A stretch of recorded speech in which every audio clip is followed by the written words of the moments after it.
The success of Henry Ford's Model T did not just change America, it shook the entire world. As the simple, affordable car crossed oceans, nations everywhere realized that transportation would never be the same again. The automobile was no longer a luxury for the rich, it was becoming a tool that could reshape industries, cities, and the rhythm of everyday life. Across Europe, engineers watched the Model T with fascination and urgency. Countries recovering from economic struggles saw cars as a symbol of progress and national pride. But they knew they couldn't simply copy Ford.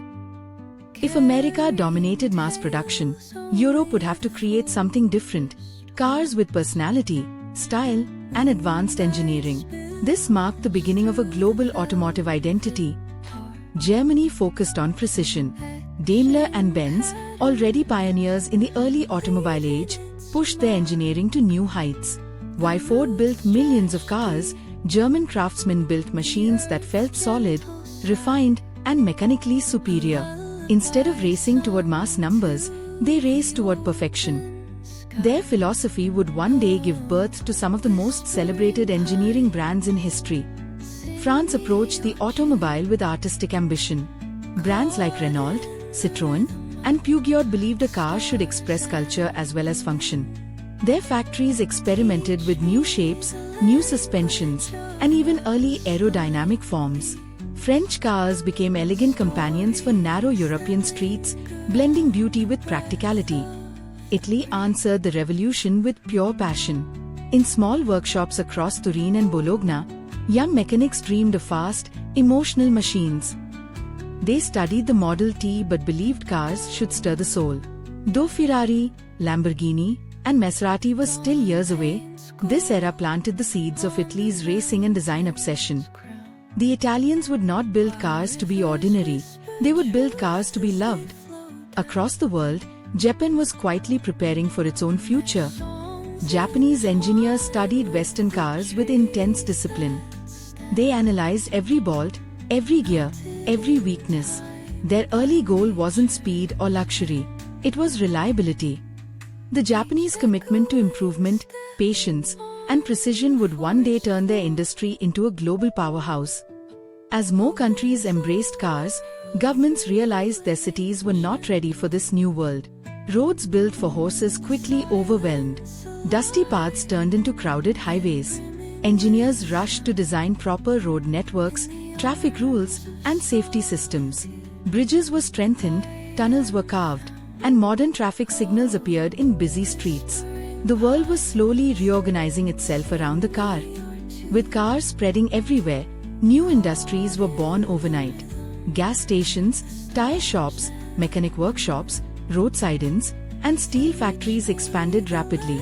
Millions of new jobs appeared. Farmers transported goods to markets far away, businesses expanded across regions, and ordinary families began exploring landscapes they had never seen before.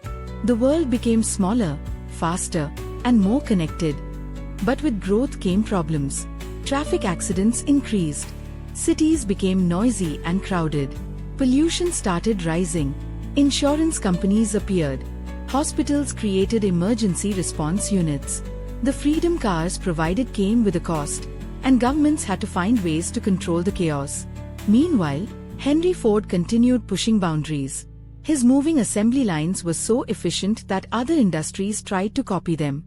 He shocked the world when he introduced the 5-day work week and doubled workers' wages. People thought he was making a mistake, but Ford understood something deeper. If workers earned more, they could buy the cars they were building. This turned Ford factories into engines that fueled both production and demand, creating a self-sustaining cycle that made Ford a global giant. The Model T became a cultural icon. Families prepared for Sunday drives. Friends formed car clubs. Young people tasted freedom for the first time behind a steering wheel. The automobile wasn't just a machine.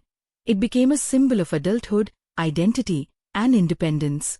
Romance, dreams, and memories were being shaped through the windshield of a Model T. As global competition increased, the automotive world entered a new era of creativity. Engineers experimented with stronger engines, better brakes, and new shapes. Racing tracks became laboratories. Every victory improved a brand's reputation, and every failure taught new lessons. Europe used racing to refine its technology, while America focused on making cars bigger, stronger, and more comfortable. But a new challenge was rising quietly. Millions of cars meant millions of problems: congestion, smog, and urban stress. Cities expanded outward. People moved faster but felt more crowded. Governments began imagining the future. How would transportation evolve in the next century? What systems would keep cities functioning? The questions were big, but for now, the world was simply enjoying the thrill of this new age. By the 1920s, the automobile was the beating heart of modern civilization. Every nation had its own philosophy. American cars were large and comfortable. European cars were artistic and precise. Japanese cars were efficient and dependable. And all of it traced back to one idea: Henry Ford's dream of making a car for the common man. No one, not even Ford, could have predicted how far this revolution would spread. The Model T had ignited a chain reaction that changed the world, from roads and cities to cultures and industries. The next chapters would introduce luxury icons, racing legends, and global empires. But everything that came later stood on the shoulders of this era. The automobile was now unstoppable. It had transformed human life, human ambition, and the geography of nations. And soon, the world would witness the rise of brands that would become legends, names that would define the rest of the 20th century.